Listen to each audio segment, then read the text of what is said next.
जय श्री राधे कृष्ण।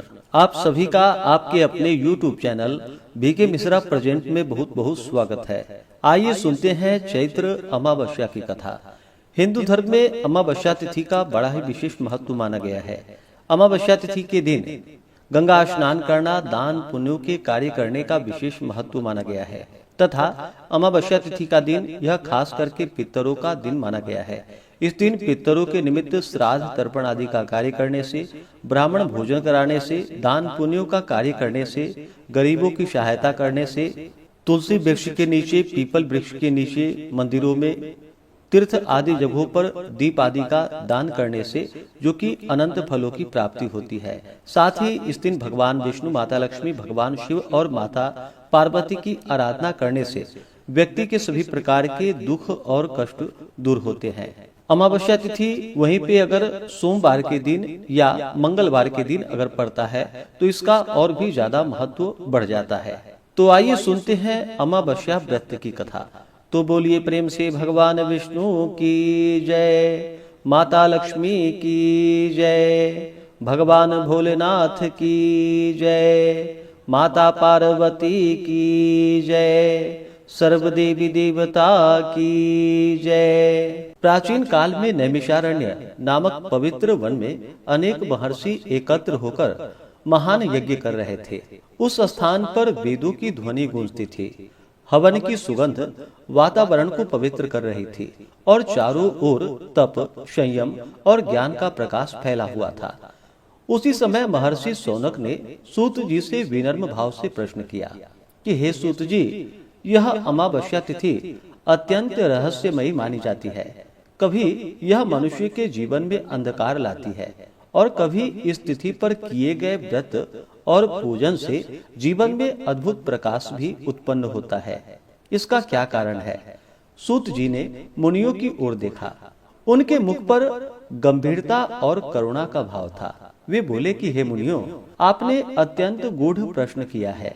यह रहस्य केवल पृथ्वी का ही नहीं बल्कि देवताओं के बीच भी एक समय विचार का विषय बना हुआ है।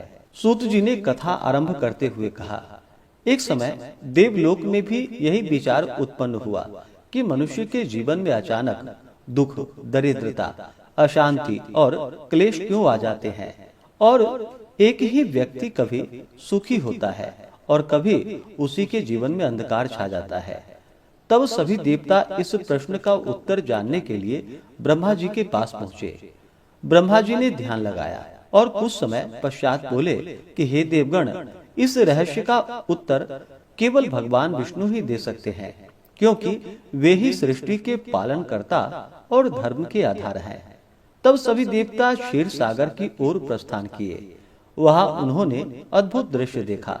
शांत, श्वेत, निर्मल क्षीर सागर, जिसके मध्य में शेष नाग पर विराजमान भगवान विष्णु योग निद्रा में स्थित थे। उनके चरण में माता लक्ष्मी विराजमान थी, जो कोमल भाव से उनकी सेवा कर रही थी। देवताओं ने विनम्र होकर स्तुति की। उनकी स्तुति से प्रसन्न होकर भगवान विष्णु ने अपने नेत्र खोले और मधुर स्वर में पूछा कि हे देवगण, तुम सब एक साथ किस कारण यहाँ पर आए हो? देवताओं ने अपने मन का संशय प्रकट किया कि हे प्रभु, मनुष्य के जीवन में अचानक अंधकार क्यों छा जाता है? क्यों धन, शांति, धर्म और प्रेम एक साथ समाप्त हो जाते हैं? भगवान विष्णु मुस्कुराए और बोले कि हे देवताओं, यह संसार संतुलन पर आधारित है। जब तक संतुलन बना रहता है तब तक सुख बना रहता है, और जब संतुलन बिगड़ता है तो अमावस्या के समान अंधकार जीवन में प्रवेश करता है।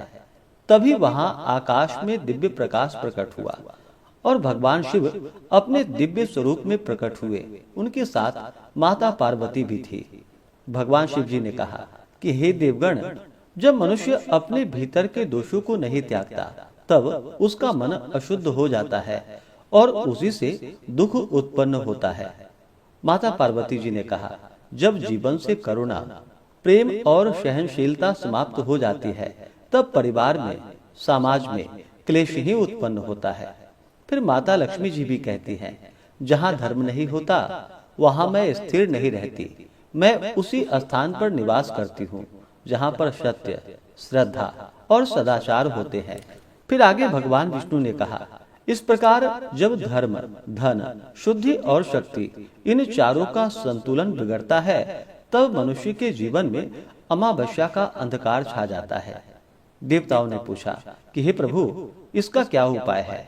भगवान विष्णु बोले, जब अमावस्या का दिन आए तब मनुष्य को आत्मचिंतन करना चाहिए और इन चारों शक्तियों की उपासना करनी चाहिए, तभी उनका जीवन पुनः संतुलित हो सकता है। सूत जी आगे कहते हैं, पृथ्वी पर एक ब्राह्मण था जिसका नाम सत्यव्रत था। वह वेदों का ज्ञाता था, परंतु उसका जीवन कष्टों से भरा हुआ था। उसके घर में दरिद्रता थी, परिवार में अशांति थी और उसके मन में निरंतर चिंता ही बनी रहती थी। एक दिन वह अत्यंत दुखी होकर वन में चला गया। वहां उसे एक तपस्वी महात्मा मिले। सत्यव्रत ने उन्हें प्रणाम किया और अपने दुखों का उनसे कारण पूछा।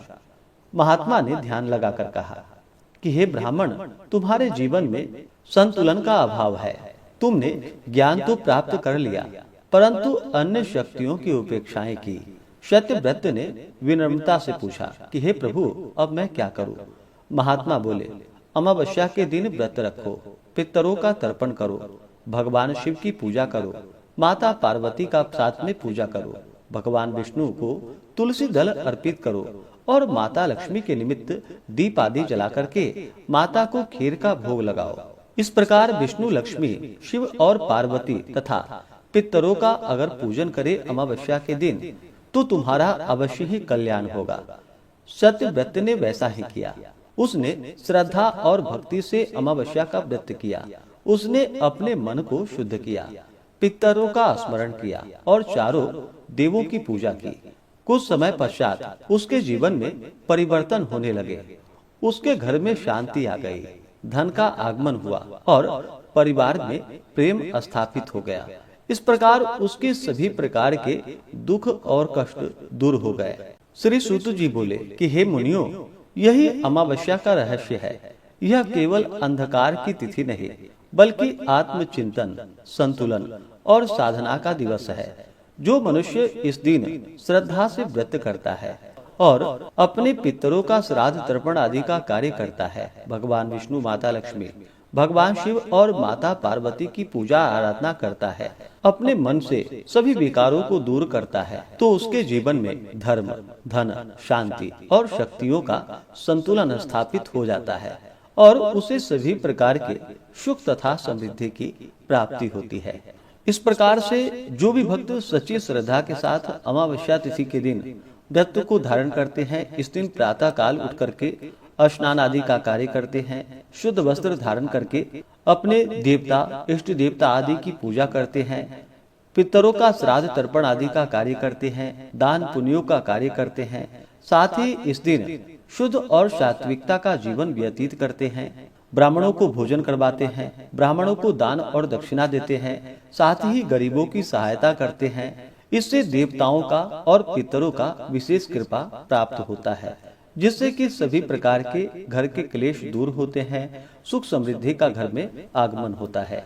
तो बोलिए प्रेम से भगवान विष्णु की जय, माता लक्ष्मी की जय, भगवान भोलेनाथ की जय, माता पार्वती की जय, सर्व देवी देवता की जय। तो आशा करता हूँ कि यह जानकारी आपको अच्छा लगा हो। इसी प्रकार से ज्ञानवर्धक जानकारियाँ प्राप्त करते रहने के लिए, व्रत पूजा के बारे में जानने के लिए, कथा को सुनने के लिए चैनल पे अगर आप पहली बार आए हैं तो चैनल को लाल बटन दबा करके सब्सक्राइब करें, साथ में बेल आइकन घंटी को दबाएं ताकि आने वाली वीडियो का नोटिफिकेशन आपको समय से मिलता रहे। वीडियो को लाइक करें, शेयर करें। सुखी रहें और स्वस्थ रहें। जय श्री राधे कृष्ण। धन्यवाद।